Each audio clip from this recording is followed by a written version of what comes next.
Hello, it's Mr. Sasaki with a quick tip for you.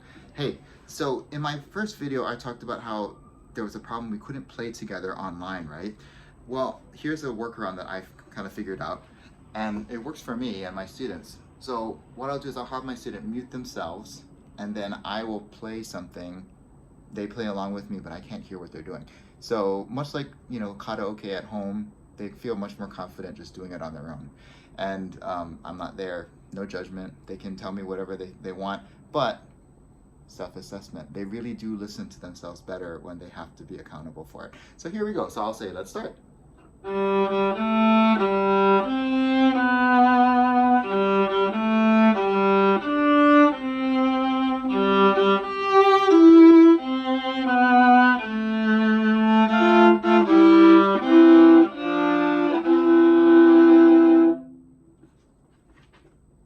I'll have them unmute themselves and say, how'd you do?